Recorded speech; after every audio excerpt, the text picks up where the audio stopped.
આજે DCP zone 2 વિસ્તારના આવનાર પોલીસ સ્ટેશનોમાં વ્યાજખોરોના વિરુદ્ધમાં લોક દરબારના આયોજન કરવામાં આવેલા છે, જેમાં અહીંયા મોટી સંખ્યામાં લોકો ઉપસ્થિત છે। આમાં 50 જેટલા તો અરજદારો છે, એના પરિવારજનો છે અને આમાં અમારી અલગ અલગ પોલીસ સ્ટેશનો અલગ અલગ અમે ટીમો બનાવી છે।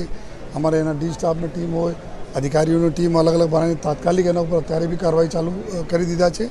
આમાં જેટલા લોકો પુરાવા સાથે આવ્યા છે એના ઉપર તાત્કાલિક અમે એફઆઈઆર નોંધીએ છીએ અને જો અમે લાગે છે એક બે દિવસ તપાસ કરીને વધુ પુરાવા લેવાની જરૂર છે એના ઉપર તુરંત ટીમો ત્યારથી લાગી ગયા, જેથી આવનાર 2-3 દિવસમાં બધા અમે જો એકદમ સકારાત્મક એમાં સોલ્યુશન અમે લાવીએ જોઈએ। સાથોસાથ અમે આપના થકી અને અહીંયા જેટલા અરજદારો આવ્યા છે એના થકી